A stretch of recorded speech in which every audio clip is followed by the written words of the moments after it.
आता मात्र सगळं अवघड झालं. कानात शिरून बोंबललात ना तरी आप्पांचा चेहरा निर्विकार. साऊंड सिस्टीमच बोंबलली. तो ट्रान्झिस्टर म्यूट मुकाट मेलाय कधीच. जमाना बीत गेले. लता दिदींचे सूर कानापर्यंत पोहोचतच नाहीयेत. आप्पांचे कान आजन्म उपाशी निष्ठुर बहिरे झाले.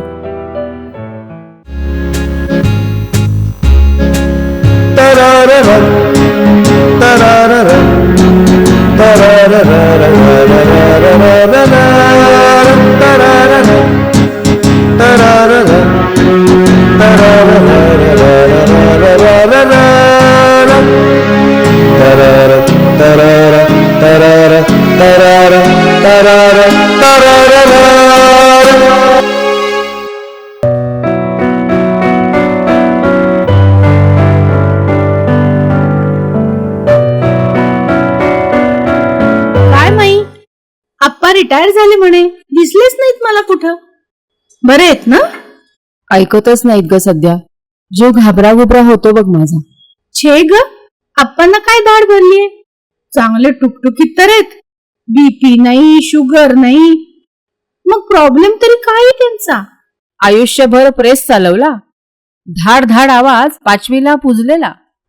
तिथंही ट्रान्झिस्टर चालूच असायचा. एवढ्या धडधडाटात गाण्याचे सूर बरोबर चिमटीत पकडायची नेमकी सवय आहे त्यांना. आप्पांना सगळे कानसेन म्हणायचे. एकही सवाई गंधर्व कधी चुकला नाही आप्पांचा. आणि बिनाका गीत मला किती ऐकायचे. सूर म्हणू नका, ताल म्हणू नका, लय म्हणू नका, सगळं कसं तोंड पाठ. अप्पा सब जानते हैं.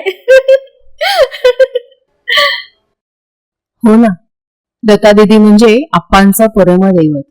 आहा, दैवी सूर. आप्पांचं जगणं या सुरांवर बेतलेलं. कुतर ओढ, आपल्याच माणसाने दिलेला दगा.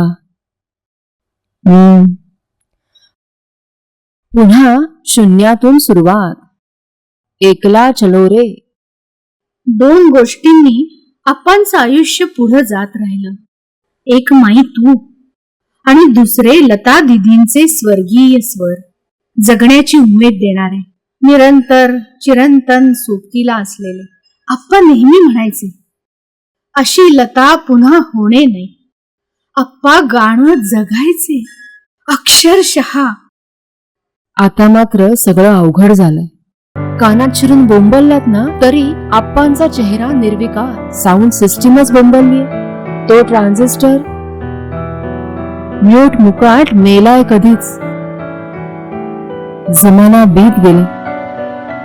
लता दिदींचे सूर कानापर्यंत पोहोचतच नाहीयेत. आप्पांचे कान आजन्म उपाशी निष्ठुर बहिरे झाले. माई, तुम्ही आप्पांना जागचं हलूच देत नाही.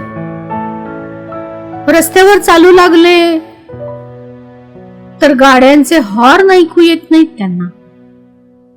तरी एखाद्या वेळी माईची नजर चुकून बाहेर जातातच.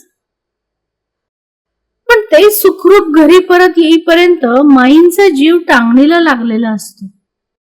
चिडतात त्या. चिडणारच की हो. होते चिडचिड. हप्पा जगणंच विसरून गेलेच झालं. माई, तुम्हाला फार अवघड जातंय ना सगळं? एकुलता एक मुलगा. आज तो असता तर नको ती आठवण. काल एफडी मोडली. शेजारचा विनू, मी आणि आप्पा गेलो. 10,000 लागले. अगोबाई,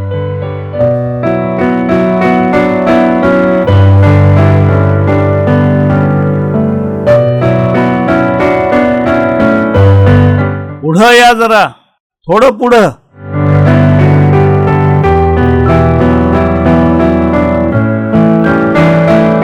श्वास घ्या, सोडा. श्वास घ्या, सोडा.